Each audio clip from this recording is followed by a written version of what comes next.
Chaque fois que vous regardez une émission de télé-réalité, vous vous dites « Tout est mis en scène, les candidats ont passé un accord et tout le monde s'en sortira indemne ».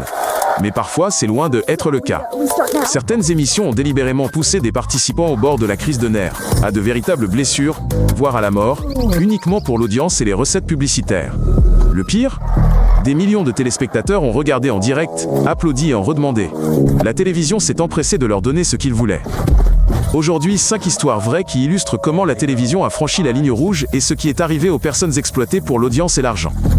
Ces histoires ne sont pas inventées. Elles se sont toutes déroulées sur de vrais plateaux, avec de vraies personnes, comme vous. Certaines ne s'en sont jamais vraiment remises. Les producteurs ont signé des contrats, les téléspectateurs ont payé pour regarder, et les participants ont été traumatisés à vie. Voilà à quoi cela ressemblait vraiment. La télévision a compris depuis longtemps l'essentiel, la souffrance humaine est un spectacle. Plus la douleur est grande, plus l'audience est forte. Et pendant que certains regardaient, d'autres payaient de leur santé. Alors commençons. 5 émissions vraies. 5 histoires qui montrent comment la télévision a poussé des gens au bord de la crise de nerfs, tandis que des millions de téléspectateurs étaient rivés à leurs écrans, incapables de détourner le regard. Imaginez-vous asperger d'essence et traîner dans un tunnel en flammes. Ou qu'on vous enfonce un tube dans la gorge et qu'on vous verse de la cervelle d'animal cru. Volontairement. Ou encore qu'on vous jette dans une cage avec des gorilles enduits de bananes. Ou qu'on vous suspende la tête en bas au-dessus d'un feu, des cafards fourrés dans votre chemise. Ce n'est pas une scène de film d'horreur. C'est pourtant ce qui s'est passé lors d'une émission d'endurance japonaise, dans les années 1980. Les participants, de simples étudiants, s'affrontaient pour déterminer qui pouvait endurer la douleur et l'humiliation le plus longtemps. Affamés jusqu'au désespoir, ils étaient ensuite emmenés dans un restaurant chic et forcés de manger, mais on leur interdisait de manger. Le gagnant était simplement celui qui avait tenu le plus longtemps. Le Grand Prix ?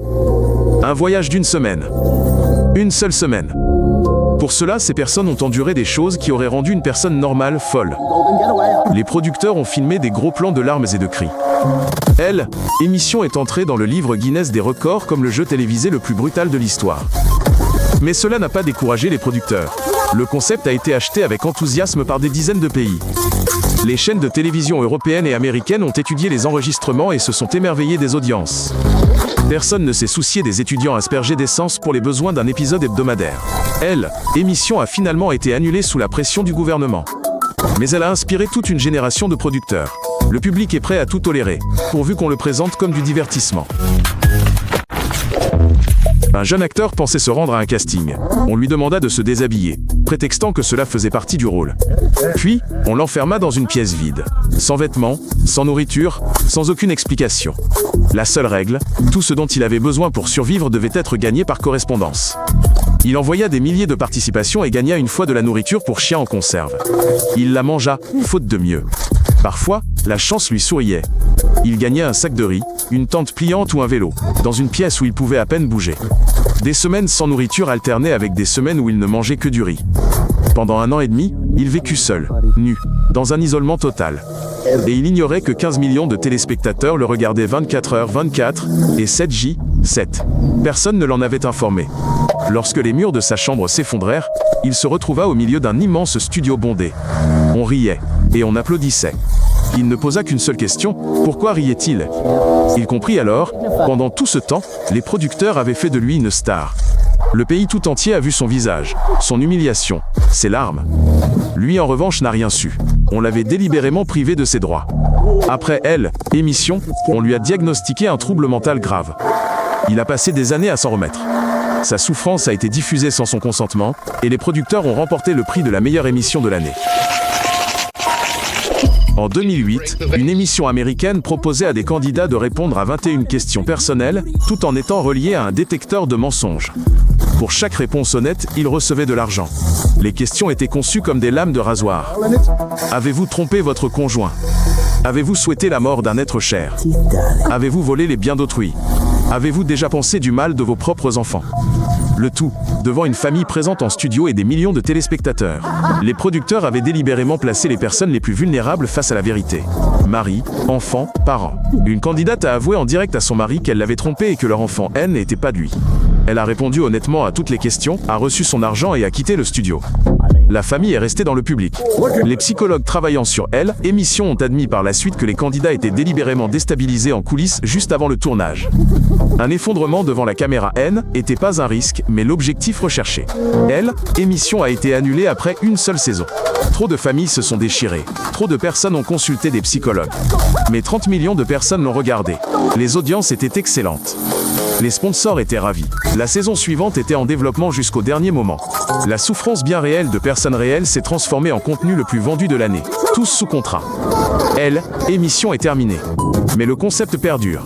Chaque année, quelque part dans le monde, un nouveau format voit le jour où des gens sont payés pour se détruire en direct à la télévision. Une chaîne de télévision néerlandaise annonça qu'une femme en phase terminale choisirait en direct, parmi 3 candidats, à qui elle donnerait un rein.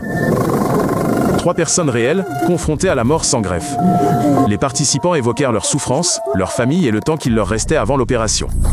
La production fit appel à la compassion des téléspectateurs. Le public vota pour son candidat préféré, comme dans un concours. C était une humiliation déguisée en émission de télévision. Des malades furent contraints de se battre pour leur droit à la vie, pour le divertissement du public. Tout le pays était rivé à son écran pour voir qui pleurerait le plus fort. Finalement, le présentateur déclara que la malade N était qu'une actrice, une farce destinée à faire le buzz. Mais les 3 participants étaient bien réels. Leur souffrance était réelle. Ils furent instrumentalisés. Le scandale parvint jusqu'au gouvernement. Le Parlement organisa des auditions sur la légalité de tels programmes. Les producteurs affirmèrent vouloir attirer l'attention sur la pénurie d'organes. Personne ne les crut. L'audience de l'Elle, émission battit des records. La chaîne fit la une des journaux internationaux. Aucun des créateurs ne fut sanctionné. Elle, l'émission a été annulée, mais seulement après avoir atteint son objectif. Les 3 personnes qui y ont participé étaient toujours en attente d'opération.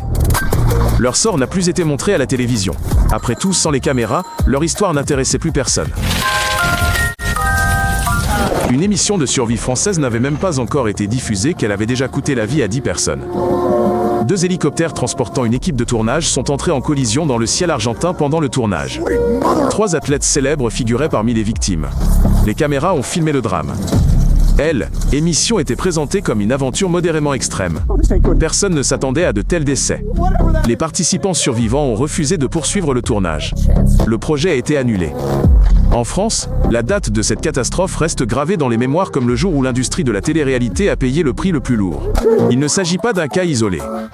Des participants à diverses émissions ont subi des fractures, des brûlures et des dépressions nerveuses. Mais des contrats ont été signés, et les producteurs se dédouanent généralement de toute responsabilité. À chaque fois qu'une émission se termine tragiquement, les producteurs affirment « Les participants ont pris le risque eux-mêmes. Ce sont des adultes. Ils ont signé les papiers.